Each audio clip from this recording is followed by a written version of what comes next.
Hey everybody, coming back to you again with another drivey car vlog.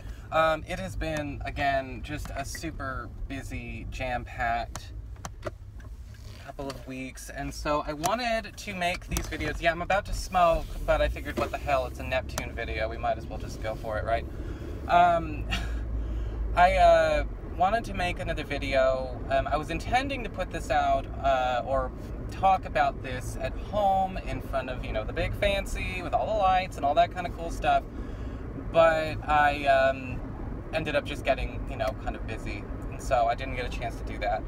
And this one, I want to talk about Neptune Retrograde a bit more in detail. We've got a lot of oppositions going on. In September, we've got the Sun opposing Neptune, we have a full moon conjunct Neptune, we've got Mercury opposite Neptune, we've got Venus opposite Neptune, and we've got Mars opposite Neptune, all within the same collective 4 weeks, actually less than that. And it all starts on the 6th, 5th/6th of the month, and then, you know, it just kind of comes routinely throughout the duration of September. And one of the things I noticed, like, and I'm guilty of this as well, a lot of the times astrologers don't really differentiate the difference between different types of aspects, what different aspects do. Like, what's the difference between, say, a square and an opposition? What's the difference between a trine and a sextile? And I also wanted to talk about this, as I think this also develops a very important message for the collective, okay, for the, you know, for all of us, especially since we are living in a time where emotions are, it's almost like the emotional energy of the collective, you know, the emotional energy of the environment just doesn't have a different speed right now. Let's start with opposition. But first, I'm going to light this up.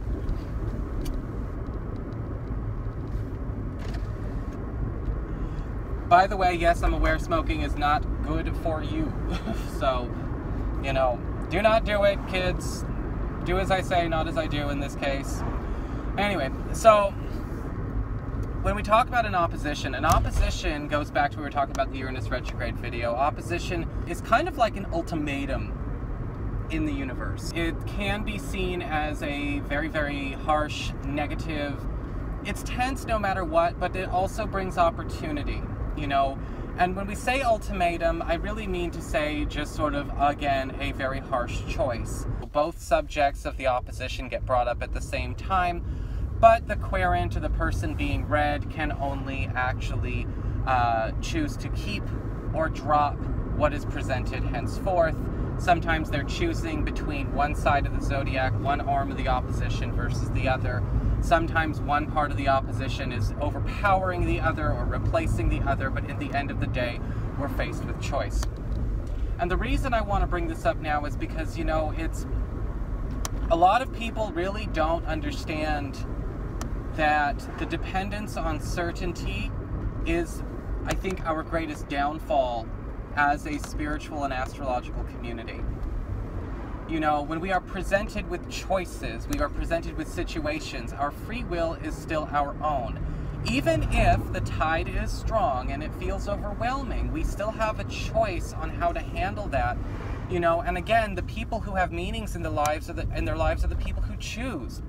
When we say, and we look at it that way, you know, over the course of September, a lot of oppositions between these energies are going to be, you know, coming up and bubbling up. Sometimes, you know, they're conditional aspects. You know, something's got to be happening there, or something has to be going on for that choice to be made. You know, for instance, this is happening between Virgo, my 11th house, as well as Pisces, my 5th house. You know, I don't have any kids, you know, and I'm single. This could present some very interesting developments in my love life, but, you know, gee, I would be surprised because I get probably an F in terms of effort of trying to meet anyone right now. We'll see, but at the same time, you know, it's not going to give me any guarantees of whether or not it goes terribly or it goes well. You know, again, that's up to me in the moment. When I say fate is a tide, sometimes it's a strong tide, sometimes it's a weak tide, but you ultimately have the choice. surf the tide, wade in the water, get off the beach, get swept out to sea, you know, and do nothing. Whatever it is, it's up to you. And I think that because we've been so conditioned by, you know, a myriad of institutions, you know, we all want to hope to goodness that fate is set in stone. Even though fate setting in stone is more bleak than hopeful, what kernels of goodness could be promised in that, for some reason, seem to supersede all the bad that come from that philosophy. Now, I urge everyone to think about, again, the choices that you'll be presented with. I don't know what's going on in all your natal charts. You know, this reading's going to be seen by thousands of people. I don't know when you're born. But I think that, you know, when Neptune's retrograde, again, we're revealing secrets. Things are coming out. Things are being uncovered. Neptune oppositions can show up to also dispel illusions we know we're keeping, especially when it's retrograde. Things that we're in denial about, things that we don't want to see. Maybe we don't want to see the truth about a family member because it's a sensitive situation. Maybe we don't want to see the truth about ourselves because we're self-conscious about, you know, maybe culpability, or maybe, you know, maybe we're feeling guilty about something. Maybe we don't want to see the truth about an employer, you know, because we really want to keep our head up and we want to keep a positive attitude and, you know, and hope for the best, and we're afraid of, you know, turning it into something negative by seeing it for what it might actually be. Venus, Mars, Mercury, and the Sun are all kind of forcing us to look at that, you know, and kind of be like, hey, you know, you can't really do it that way, you know, and we're going to have to make a choice. Stick it out. If you're going to resist, that's fine. It's just going to take more energy and application and conscious willpower and effort from you. If you don't want to do that, then let it go. Let it go. Let down the defense. Let down the saving face. Let down the denial. You know, let that vulnerability happen, and then watch the clearing begin. Feel good for it too. You know, this brings to mind as well the end of a lot of manipulations that are going on. And when I say manipulations, you know, I'm not talking about in just like a big global conspiracy way. To a degree, sure. To a degree that'll happen. But I also think that there's a big part of this that a lot of people also need to think about when it comes to, you know, a denial about, or an illusion or a delusion about what's really going on, even in, you know, again, smaller collective processes and the way people communicate with each other. Because let's face it, we've all been groomed from a very young age to learn to be very judicious and very manipulative in the way that we speak. And this has most prevalently become more of a bigger scheme.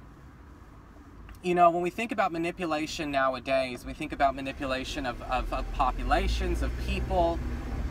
I've done readings for clients who've been really sucked into, you know, to really difficult relationships, difficult financial arrangements, difficult spiritual groups, crazy social dynamics, all based around, you know, the kind of manipulation that Neptune retrograde is trying to pull out here. I hate to use this word because this is a loaded word, and I think that it's become so loaded and bloated it's lost all meaning, and I don't really agree with people who say that words only have the meaning that you want them to be. But I feel a lot of people have been, you know, dealing with what I call entrapment by triggers. How's that? Entrapment by triggers. Now, the reason I say that is because if you look at what in psychology a trigger really is, okay? A trigger, by the way, is not just somebody upsetting you. That's just somebody upsetting you. A trigger is not a substitute for a knee-jerk reaction. It's just a knee-jerk reaction. A trigger is a situation where something invokes a trauma so deep that the individual actually goes and psychologically relives that experience okay? When we think about PTSD, we think about shell shock. We think about people who are survivors of childhood abuse. You know, we think about those kinds of things. That's what a trigger is. A trigger doesn't happen because somebody, contradicted you on a Facebook post. You know, that's not what a trigger is. Okay, soapbox over. When a person goes into reliving, they go into fight or flight. It's only natural as a defense mechanism.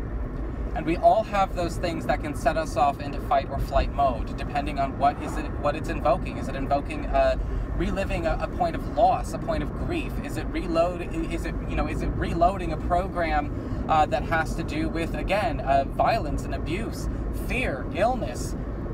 And who is trapping you by pushing your trigger buttons? A lot of that is going to become very, very real. We talk about stupid shit like mimetic warfare. Mimetic warfare is all about exploitation of triggers. Because, again, going into fight or flight, well, that puts us right back into the id. Okay? Now, what's the id? We've all talked about ego, right? We've all talked about ego. Spiritual community, ego is a big word. You know, we all think, okay, we don't be trapped in the ego, the false identity. Well, beneath the ego is the id. Okay, the id is the fight or flight. The id is the animal in us. The id is the one that is driven by the desire for relief, satisfaction, pleasure, safety, and protection. The id is highly suggestible, okay? The id is the one that when freaked out, we go there. We go there when our car is, when we get into a car accident. We go there when, the stove is on fire. We go there when we need to get into a protective, warrior kind of mode. Now, lately, it seems like all the effort in the world by many, many institutions, and if you haven't noticed, I'm not exactly on any political side. So it's pretty much all political sides, mimetic warfare. When we look at, religious institutions, when we look at all of that kind of stuff, there is a big focus on getting people as upset as possible to make them as suggestible as possible. The id wants quick, certain solutions because it is a part of our base nature as animals. People and groups can get us to consider, embrace, or even invest in anything. All right? Because the id is going, look, okay, you're freaking me out. This reminds me of this time. You've hit a trigger. You've invoked a trauma. I'm freaking out. That situation's very near and dear to my past or my heart or maybe an issue or a wound that I still have that I'm not done processing. And the id can take over. Neptune Retrograde. Remember Pisces, the 12th house of the zodiac. The 12th house of the natural zodiac is all about our psyche. It's all about the internal workings, our wounds, our connection to our past. It can also talk about addictions. It can talk about things that we do to sate ourselves. It can talk about things we get hooked on, things that we end up getting trapped in. All right, the 12th house also talks about entrapment. If you're aware of it, you can know what's happening. You can stay objective. You can stay above it. Okay? When Mercury opposes Neptune, facts will come out. We will all face situations, either in our personal lives, or possibly even with public figures, with authors, religious figures, politicians, celebrities, people that we may recognize and revere as good people until, something happens. Or, maybe people that we are very attached to for, whatever reason. And we may find that suddenly that doesn't work no more. And some people may double down. Some people may not want to give up on that person. Some people will you know, codependently just try and put on as much as they can, no matter who it is, no matter what side, no matter where it is. Again, it may not be public. This could be something going on in your friendship circle. This could be something going on at work. This could be something going on in your neighborhood. This could be something going on with a relative. But until that goes away, unless it goes away, the correction of that problem and that issue can't begin. When Venus opposes Neptune, we're going to have an opportunity to cover up, butt it up, get bribed, you know. Oh, here, let's butter it up. Let's make it better. How do we win you back over now? No, we're not going to deal with it. How are we going to make it back up to you? No, don't do that. Mars opposes Neptune. Go in the other direction. It invokes the lessons of Jupiter in Libra. Okay? Splitting. Now, you remember when Jupiter went into Libra, I was talking a lot about splitting, the behavior of splitting. What is splitting? Oh, we're already here. That's early. I guess I overestimated traffic today. God, that's good. Usually I'm really bad about that. You know, what is splitting? Okay, splitting, like I said in that Jupiter in Libra video, it's all about taking things to black and white absolutes and extremes. Splitting is something the id will do. When it gets freaked out, it needs something simple, needs something certain, needs to feel safe. Again, this is not just for a certain group of people. This is all built into us as humans. Okay, this is just something we have not evolved out of yet. That's just kind of how our brains chemically function. You know, we have our lower animal brain that still does its thing. And splitting is a behavior that, yeah, if you check out psychology stuff and you look up all kinds of articles, yeah, splitting is also seen to be a behavior you find in folks who may suffer from, say, borderline personality disorder, certain elements of schizotypal personality disorder, schizophrenia, possibly bipolar, things like that. But splitting ultimately is a behavior anyone is capable of, no matter how prevalent it may be or not be in one of those categories. And if you haven't noticed, that whole, like, you're either good or pure evil, you're either with me or against me, I need to have I need everything to be completely black and white. I can't handle, I can't handle red right now. I can't handle green. I can't handle gray. That's going to be a problem. That's going to continue to be a problem. And Jupiter's last steps through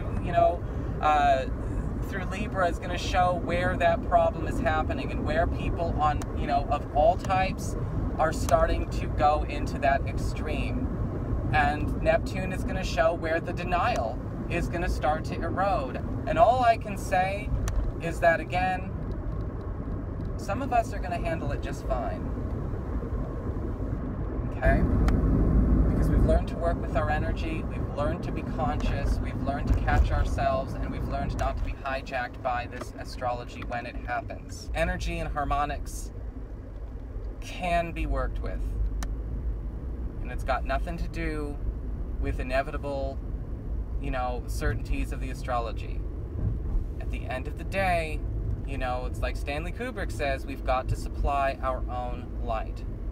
If we are reasonably strong, just a little bit lucky, we'll be able to emerge out of any darkness. The important thing is never to give in to cynicism, though.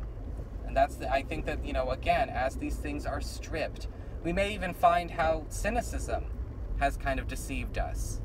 Our cynicism, the scar that didn't heal back quite right. We've all got a couple of those. Pay attention to this Neptune retrograde period as a collective. Find out, okay, who's taking advantage of my emotional highs?